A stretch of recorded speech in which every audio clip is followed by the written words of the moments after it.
गर्नुभयो जसको नाम हो वृत्रासुर। पिताजी मलाई किन सृष्टि गर्नुभयो? तिम्रो दाइलाई जहाँ चाहिँ विश्वरूपलाई इन्द्रले मारेका छन्, इन्द्र मारेर आऊ। गए इन्द्रको साथमा युद्ध गर्नका लागि। हेर्नुहोस्, बडै मागो थियो वृत्रासुर नाम गरेको दानव।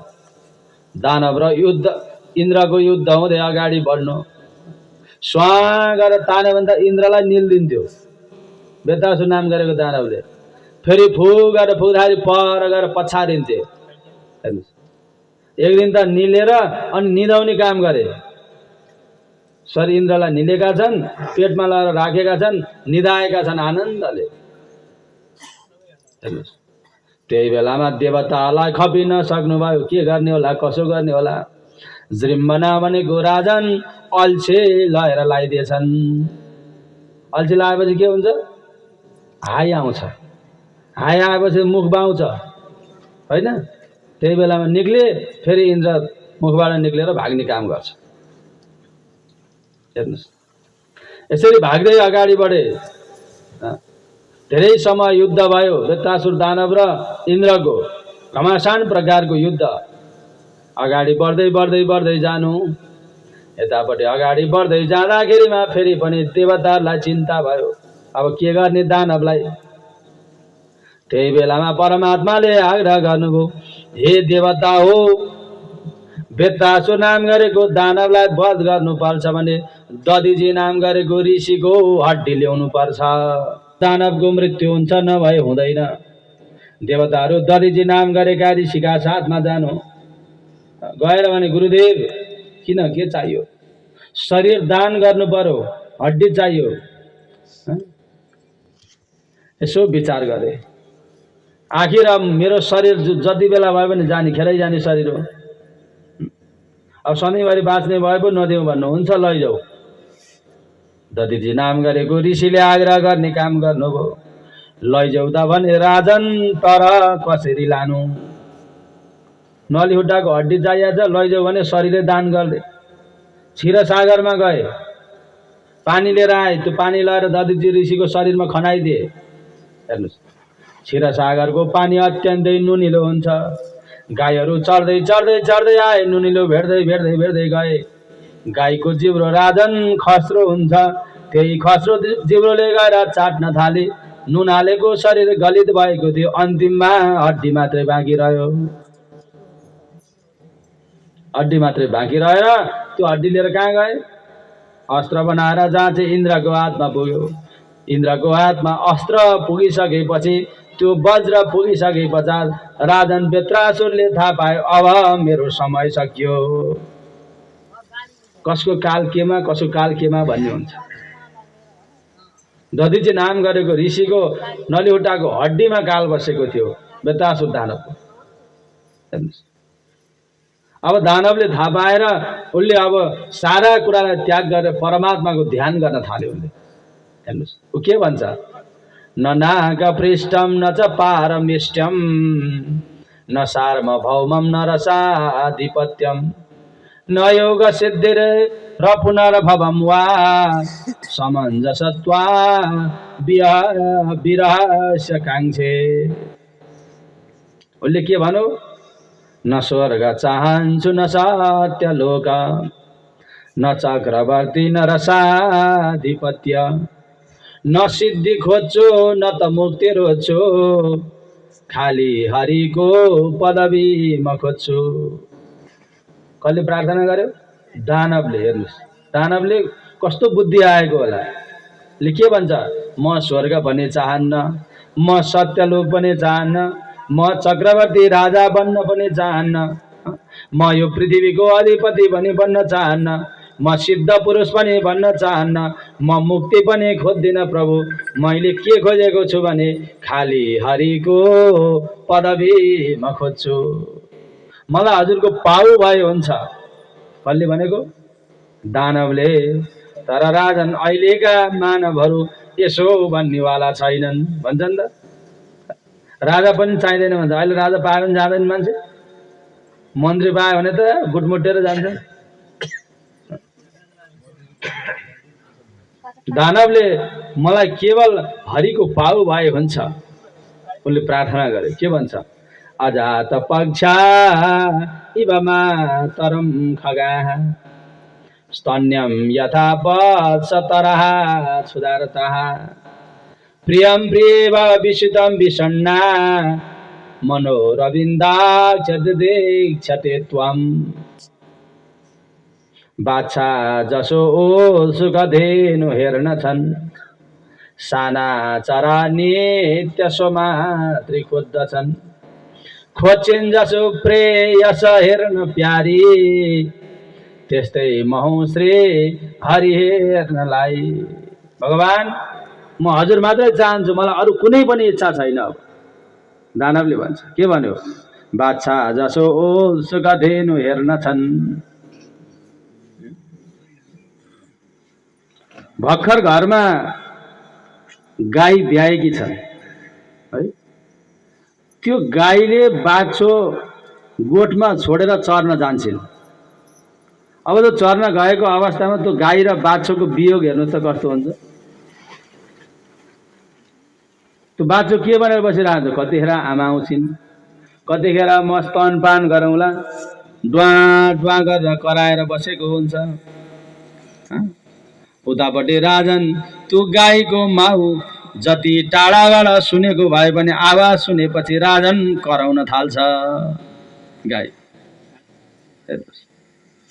म पनि त्यस्तै भएको छु, हजुर भनेको गाई, हे भगवान म भनेको बाछो हुँ।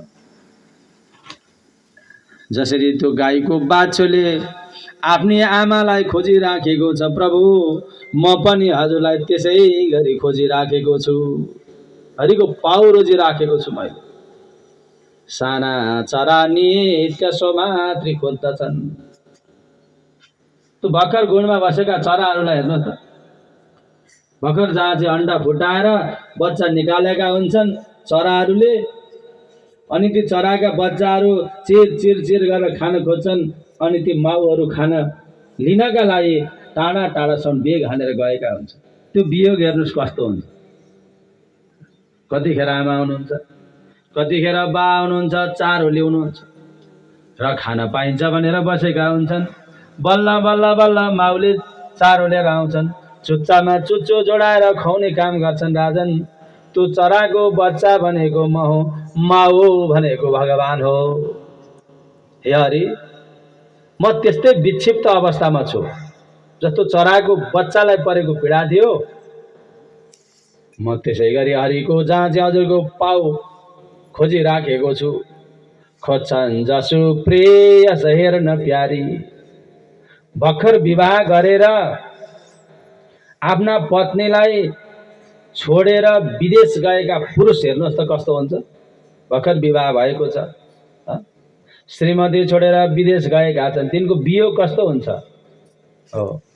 त्यस कारणले प्रभु म संसारमा केही पनि कुरा चाहन्न, मैले केवल चाहेको के हो भने त्यस्तै म हुँ श्री हरि हेर्नलाई। मलाई हजुर भए पुग्छ, अरू केही पनि चाहिँदैन। यस्तो प्रकारको प्रार्थना बेत्तासुर नाम गरेको दानवले गरे। त्यो प्रार्थना सुनेर इन्द्र पनि छक्क परे। अहो दानव सिद्धोषी यस्यते मतिरेदृशी भक्त सर्वात्मनात्मानं श्रोहेदं जगदीश्वर। ओहो, यो दानव त कति सिद्ध पुरुष रहेछ क्या। दानव भएर पनि यस्तो अद्भुत प्रकारको प्रार्थना गरिराखेका छ। इन्द्रको मनमा पर्यो। इन्द्राय प्राणिनोत घोरम वाम अस्ति न मारिस।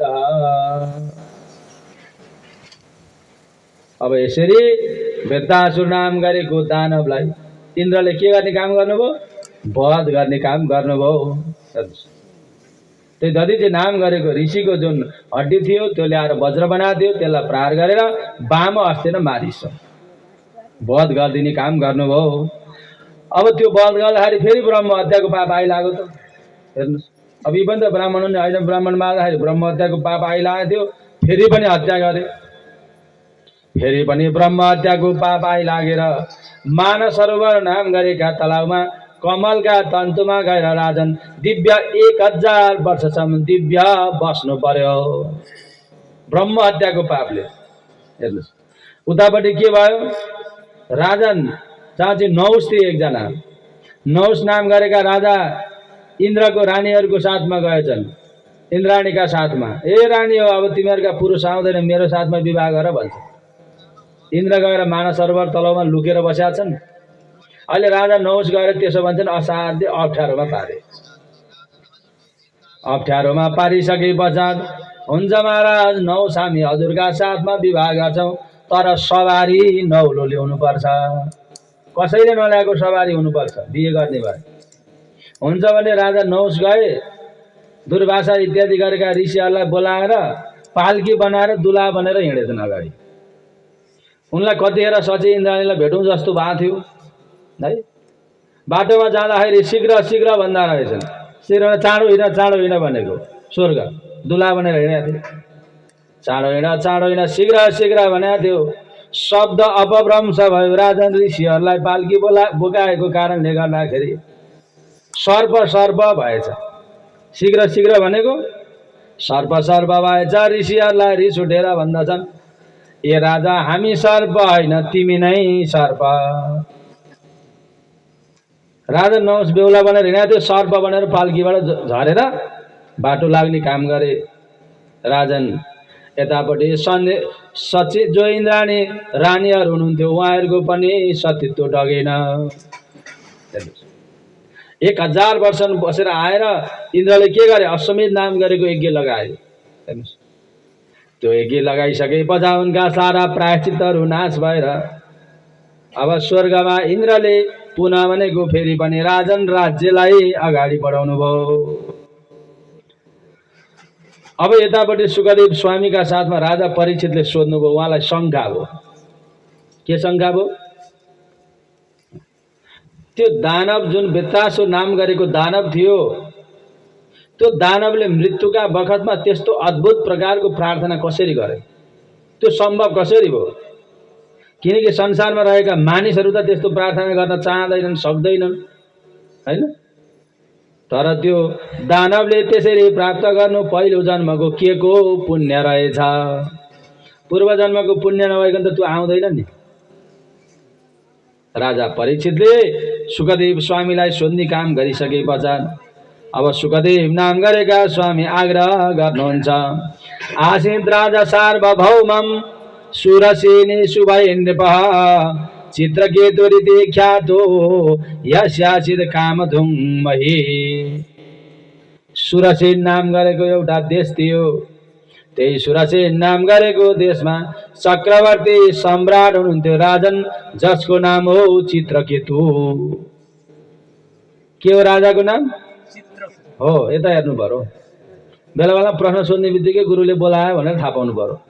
भागवत भगवानको, कृष्णचन्द्र भगवानको। सुरसेन देशमा एकजना राजा हुनुहुन्थ्यो, के हो के नाम हो? चित्रकेतु नाम गरेका राजा हुनुहुन्थ्यो। तिनै चित्रकेतु नाम गरेको राजाको रानी थिए कतिवटी? के 7 वटीले मान्दथ्यो। तस्य भार्या सहस्रानाम सहस्राणी दशा भवन। 1 करोडवटा रानीहरू थिए, 1 करोड।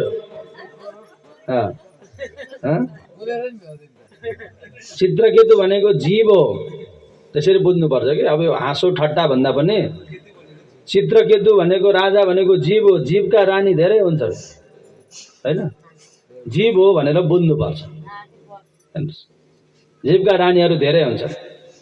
चित्रकेतु नाम गरेको राजा हुनुहुन्थ्यो, रानी थिएन। 1 करोडी राजा, 1 करोडी रानी हुँदा पनि राजन चित्रकेतु नाम गरेको राजामा सन्तान थिएन। राज्य पनि छ, धन पनि छ, दौलत सारा कुराले युक्त भएको छ, तर राजन सन्तान छैनन् भने त्यो घर शून्य हुन्छ। सबभन्दा ठुलो सम्पत्ति के हो? सन्तान। स अक्षर मिलाएको छ नि, सम्पत्ति सन्तान वर्ण मिलाएको छ है। अहिले राजामा के भयो? दिगदारी पैदा भयो।